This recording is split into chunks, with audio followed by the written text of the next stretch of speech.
लड़का और लड़की की सच्ची प्रेम कहानी। नमस्कार, मैं साक्षी। मैं बिहार की रहने वाली हूँ। आज आप लोगों के साथ अपनी कॉलेज के दिनों की कहानी साझा करने जा रही हूँ। जब मैं पटना यूनिवर्सिटी से अपनी स्नातक की पढ़ाई कर रही थी, उस समय अमन नाम का एक लड़का से मेरी दोस्ती हो गई। अमन पढ़ने में अच्छा था और मैं भी अच्छी थी, इसीलिए हमारी दोस्ती बहुत जल्द हो गई। अमन पूर्णिया बिहार का रहने वाला था, इसलिए वो हॉस्टल में रहता था। अक्सर हम लोग पढ़ाई के बारे में फ़ोन पर बातें किया करते थे। देखते देखते मुझे वो अच्छा लगने लगा और प्यार हो गया। उसके हाल चाल से मुझे पता चलता था कि उसे भी प्यार हो गया है। एक दिन उसने मुझे प्रपोज कर दिया। कॉलेज कैंटीन में मैंने भी तुरंत हाँ बोल दिया, क्योंकि मैं भी उसे मन ही मन चाहती थी। देखते ही देखते हमारी संबंध 1 साल हो गया। हमारी स्नातक भी ख़त्म हो चुकी थी। अब पहले जैसे रोज रोज मुलाकात नहीं हो रही थी।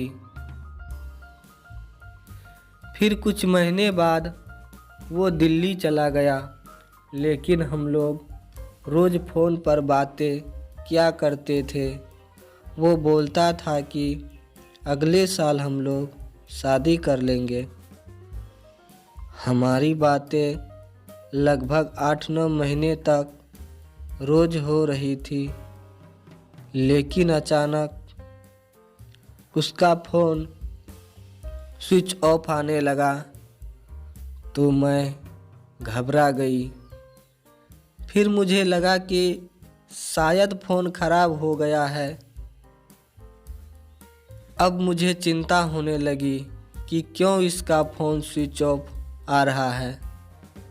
ये तो रोज़ मुझे फ़ोन करता था, क्या हो गया इसको? तरह तरह की बातें सोचने लगी। फिर मैंने उसे सोशल मीडिया पर संपर्क करने की कोशिश की, लेकिन उसने कोई जवाब नहीं दिया। ऐसे 3-4 महीने हो गए। उसके तरफ से न कोई जवाब आया और न कोई उसने कभी फ़ोन किया। फिर एक दिन मैंने उसे फेसबुक प्रोफाइल पर किसी और लड़की के साथ एक फ़ोटो देखी। अब मैं समझ गई थी कि वो अब किसी और लड़की के साथ है,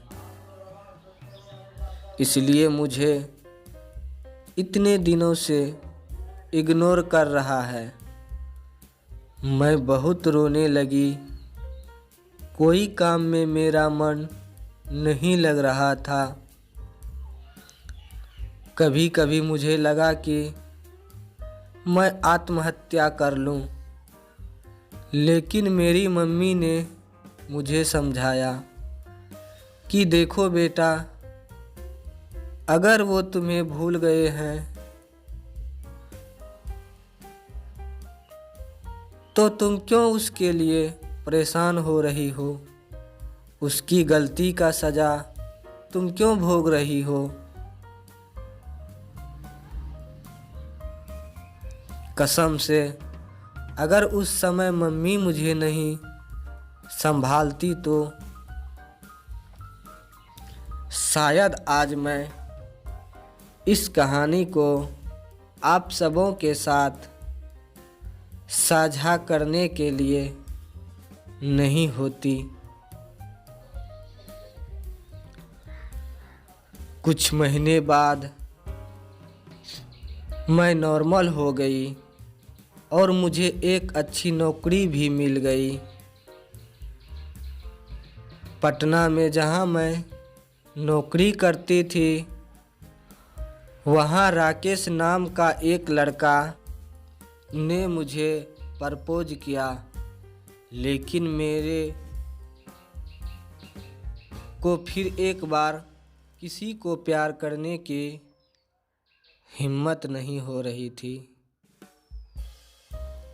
काफ़ी दिनों तक राकेश मुझे मनाने के बाद मैं आखिर मान गई और हम लोगों ने शादी कर ली।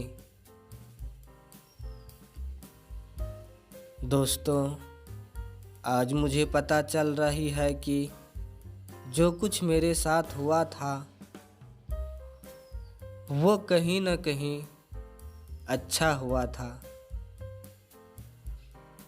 क्योंकि राकेश से अच्छा पति मुझे पूरी दुनिया में नहीं मिलती।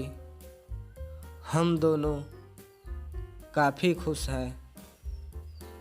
तो दोस्तों, ये कहानी आप सबों को कैसी लगी कमेंट करके ज़रूर बताइएगा और हमारे चैनल को सब्सक्राइब ज़रूर कीजिएगा।